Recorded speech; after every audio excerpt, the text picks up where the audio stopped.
Before we begin day 3, we need to stop and tell you something important, something that affects this channel, something that affects you as a viewer. You may have noticed something different already, a new name, a new face, a new voice.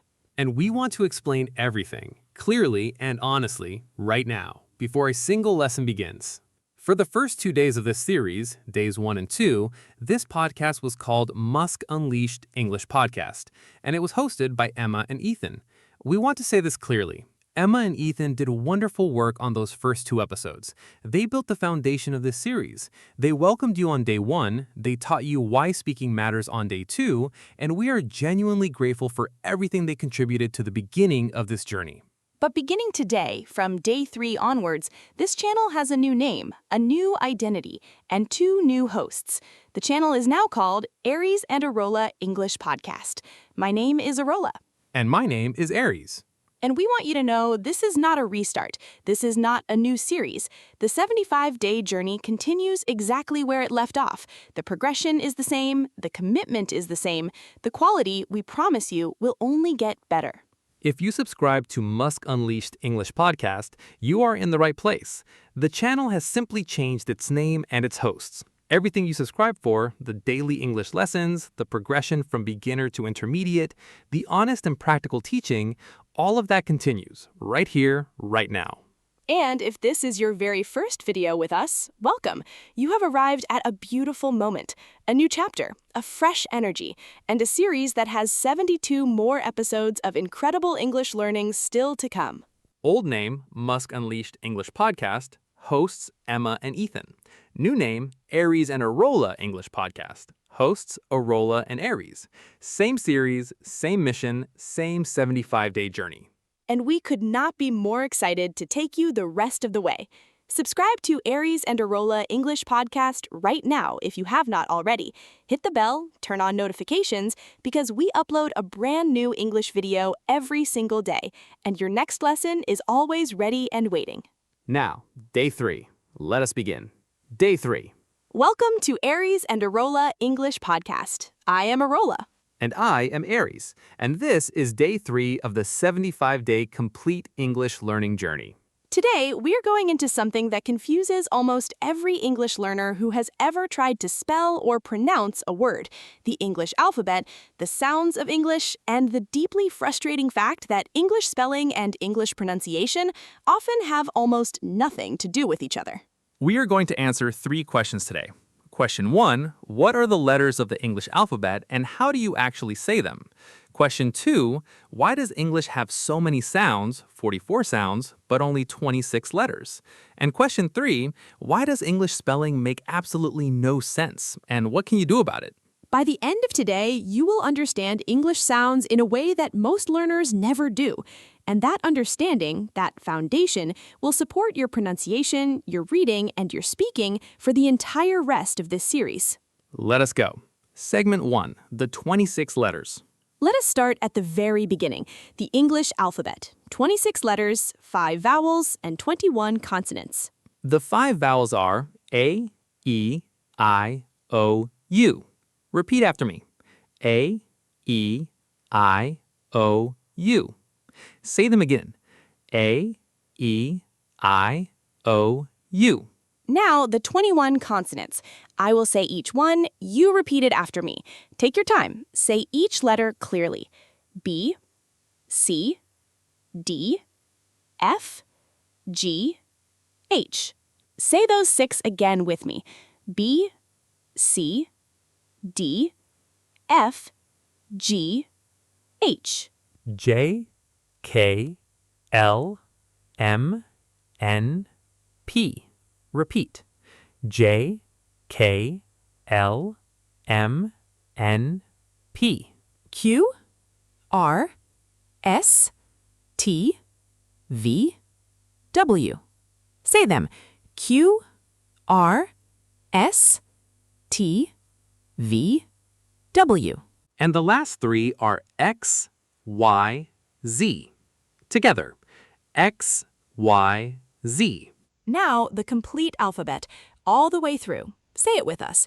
A, B, C, D, E, F, G, H, I, J, K, L, M, N, O, P, Q, R, S, T, U, V, W, X, Y, Z. One more time, a little faster. Now, here is where we need to have an honest conversation, because the alphabet, those 26 letters, is just the beginning. And in some ways, it's the easy part, because each letter has one name, A, B, C, D. But each letter can make many different sounds, sometimes 2 or 3 different sounds, sometimes more. And this is where English gets complicated. And this is also where we need to explain something that most English teachers spend years dancing around but never say directly. English spelling does not reliably tell you how to pronounce a word. And English pronunciation does not reliably tell you how to spell a word. They are, in many cases, almost completely separate systems, and understanding this, accepting this, is one of the most liberating things you can do as an English learner. Segment 2. The problem, 26 letters, 44 sounds. Here's the central problem, and it's genuinely fascinating once you understand it. The English alphabet has 26 letters, but the English language has approximately 44 distinct sounds, called phonemes. 26 letters, 44 sounds, which means the letters cannot possibly represent all the sounds on a one-to-one basis. There aren't enough letters. And so what happens? Letters combine, letters change their sound depending on what comes before or after them. Letters sometimes make no sound at all, and the same sound can be spelled completely differently in different words. Let me give you some examples that will make every English learner feel a little better about their confusion. The sound in the word shoe, the SH sound, can be spelled in at least 8 different ways in English. SHOE, TION as in nation, SION as in mansion, CAIL as in official, SH as in sharp, CH as in chef, S as in sugar, TI as in patient. 8 spellings, 1 single sound. That's not a typo. That's English. In English, fewer than 1 in 5 words can be sounded out reliably, and there are 1,768 ways of spelling just 40 phonemes, which is why English is one of the only languages in the world that needs a pronunciation guide even for native speakers. Think about that. In Spanish, if you know the letters and their sounds, you can read any Spanish word correctly, even if you have never seen that word before. The letters tell you exactly how to pronounce it. In Italian, same thing. In German, in Portuguese, the spelling tells you the pronunciation.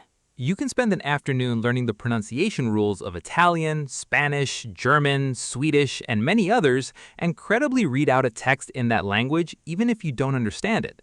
The system is consistent. But in English, you can spend the rules for weeks and still not be able to predict with confidence how an unfamiliar word is pronounced just from looking at it. And why? Why is English like this? Is it because English is badly designed? Because nobody thought it through? Actually, no. The answer is history. And history is actually quite interesting.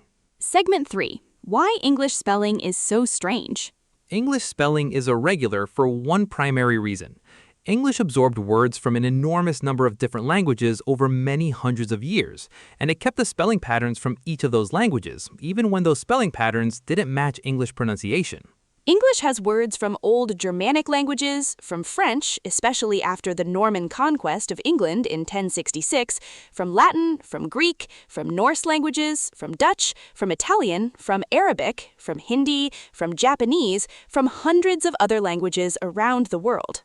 Each language brought its own spelling conventions, and English, rather than creating a unified spelling system, simply kept them all.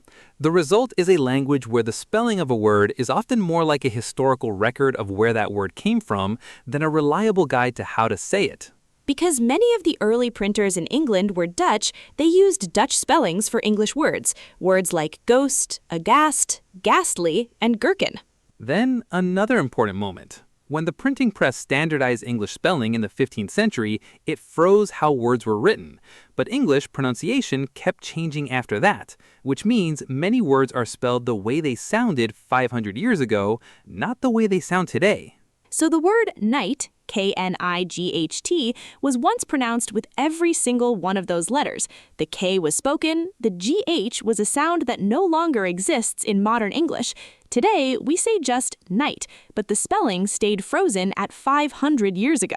The word kneel, K-N-E-E-L, once every letter sounded. Now the K is silent. The word debt, D-E-B-T, the B is completely silent, has been for centuries, but the spelling remains. And so, English learners today are dealing with a spelling system that is partly medieval German, partly Norman French, partly frozen 15th century pronunciation, and partly chaos.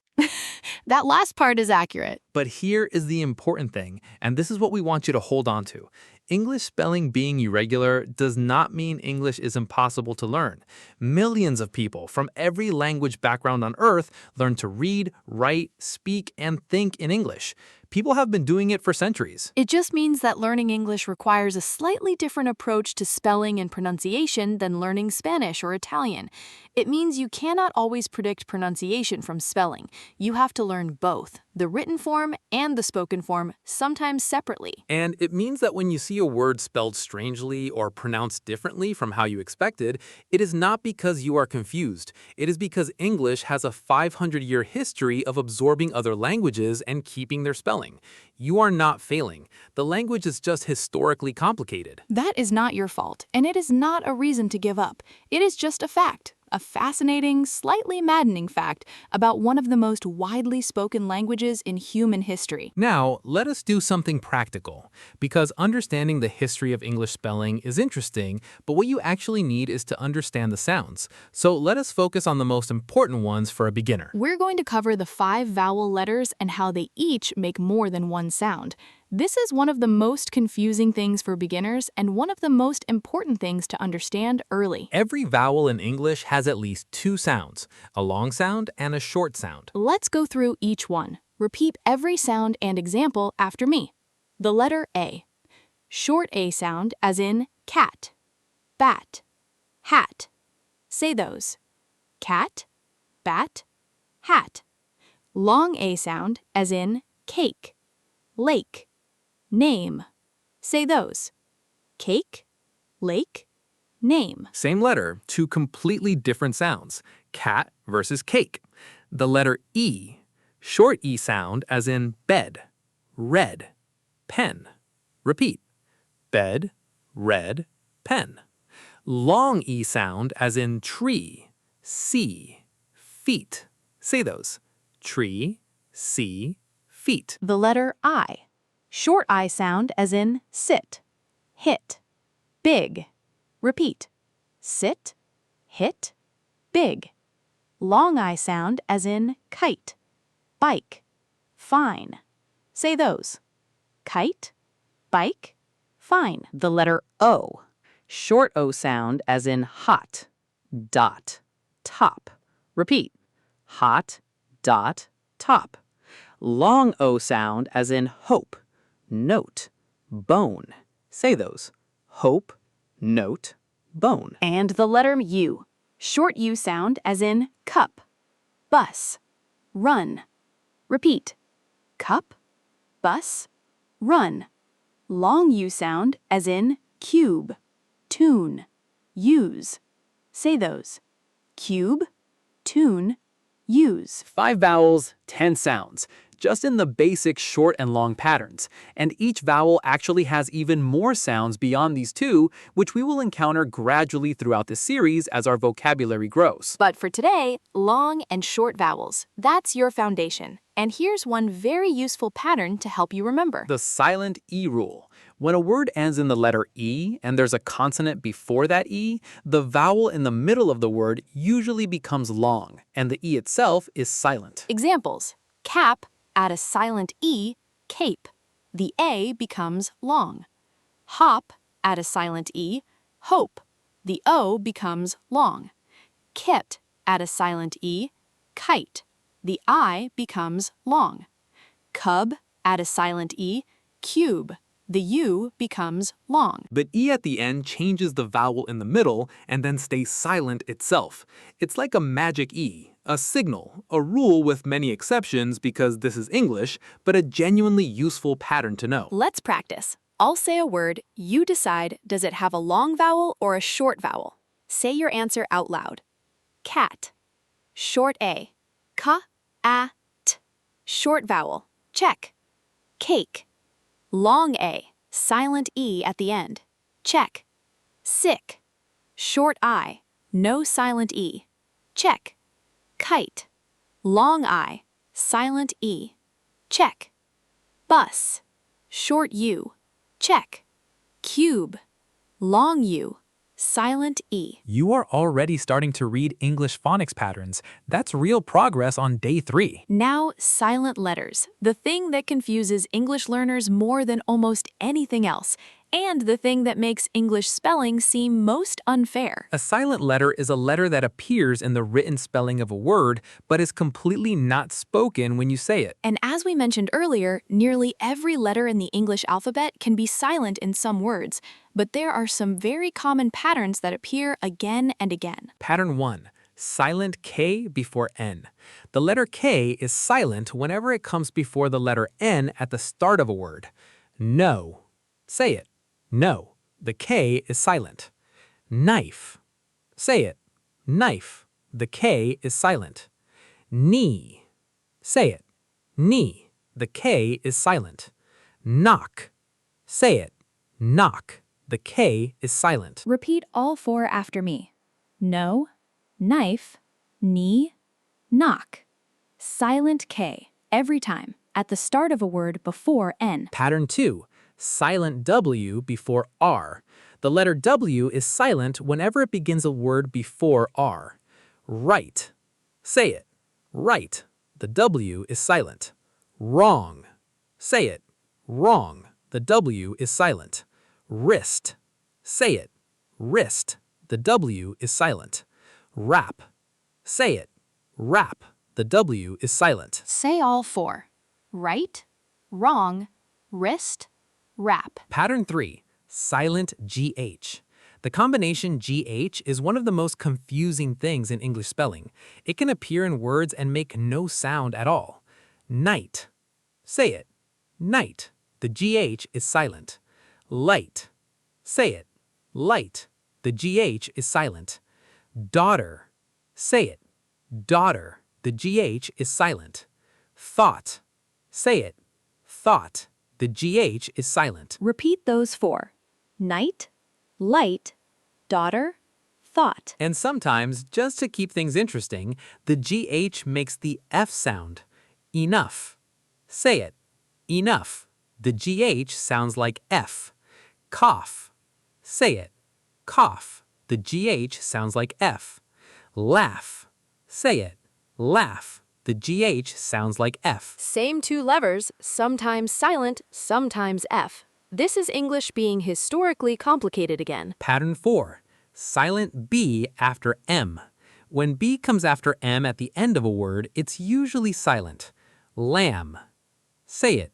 Lamb. Silent B. Climb. Say it. Climb. Silent B. Bomb. Say it. Bomb. Silent B. Comb. Say it.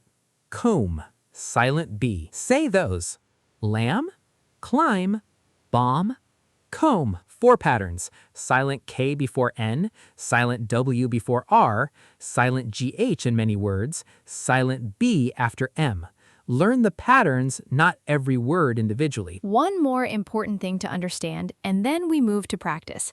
The same combination of letters can sometimes be pronounced in completely different ways in different words. This is perhaps the most maddening thing about English. Let me show you with a few examples. The letters O-U-G-H. Through, pronounced like to. Though, pronounced like so. Thought, pronounced like thaw. Tough, pronounced like stuff. Cough, pronounced like off. Enough, pronounced like stuff. Let's repeat all 6 words. Through, though, thought, tough, cough, enough. 6 words, same 4 letters, O-U-G-H, 6 completely different pronunciations. If you encountered one of those words for the first time, you couldn't confidently know how to pronounce it just from the spelling, and that's completely normal and completely not your fault. What this means practically is that when you learn a new English word, you need to learn both the spelling and the pronunciation together, not just one of them, both together, because you cannot always predict one from the other. When you hear a new word, look up the spelling. When you read a new word, look up the pronunciation. Always both. Always together. And over time, as you see and hear more and more English, patterns will emerge. Not perfect rules, but tendencies, patterns, things that happen more often than not. And your brain will begin to recognize them automatically without you even consciously thinking about it. Practice time. I'm going to give you words to say. Say each one after me. Focus on the sound, not the spelling. Beginning with simple 3-letter words. Repeat after Aurelia. Cat, cat. Pen, pen. Sit, sit. Top, top. Cup, cup. Big, big. Run, run. Hat, hat. Now words with silent letters. Say the word, not the spelling. No, no. Knife, knife. Right, right. Wrong, wrong. Night, night. Light, light. And over time, as you see and hear more and more English, patterns will emerge. Not perfect rules, but tendencies, patterns, things that happen more often than not. And your brain will begin to recognize them automatically, without you even consciously thinking about it. Language is learned through exposure and repetition, not through memorizing rules. The rules are a map. The territory is listening and speaking. And the more you listen and speak, the more your brain naturally absorbs the sound patterns of English. Practice time. I am going to give you words to say. Say each one after me. Focus on the sound, not the spelling. Beginning with simple 3-letter words, repeat after Aureola. Cat, cat. Pen, pen. Sit, sit. Top, top. Cup, cup. Big, big. Run, run. Hat, hat. Now words with silent letters. Say the word, not the spelling. No, no. Knife, knife. Right, right. Wrong, wrong. Night, night. Light, light. Lamb, lamb. Comb, comb. Now words with the magic silent E. Cake, cake. Kite, kite. Hope, hope. Cube, cube. Name, name. Bike, bike. Tune, tune. Bone, bone. And finally, some words that just need to be remembered because the spelling and pronunciation are simply different. People, people. Enough, enough. Though, though. Through, through. Daughter, daughter. Laugh, laugh. Well done! You just pronounced words that confuse English learners at every level, and you did it on day 3 of 75. That is remarkable. Let us bring everything together before we close. Key takeaway 1.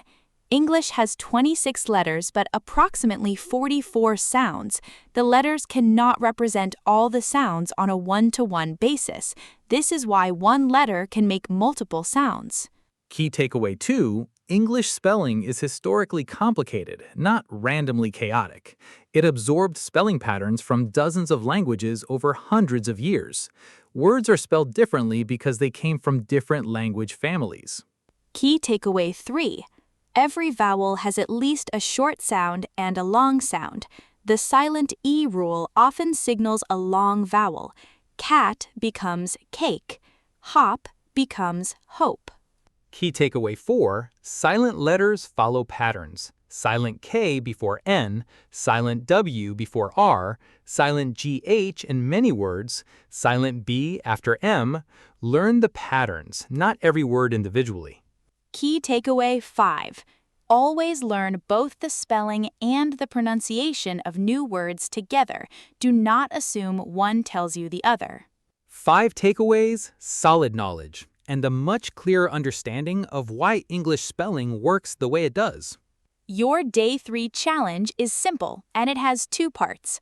Part 1, say the complete alphabet out loud 3 times, right now, after this video ends.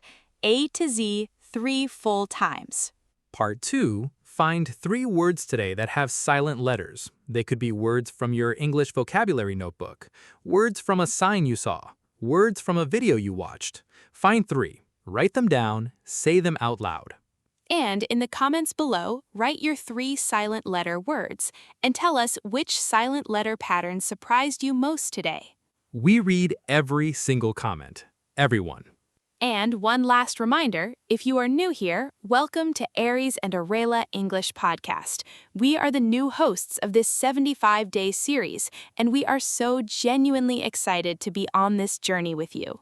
Subscribe, hit the bell, tell a friend, and come back tomorrow for Day 4, where we go into greetings. The real, natural, native speaker greetings that open every English conversation. I'm Aureola. I'm Ares. And this is Ares and Aureola English Podcast. Day 3 complete. We'll see you tomorrow.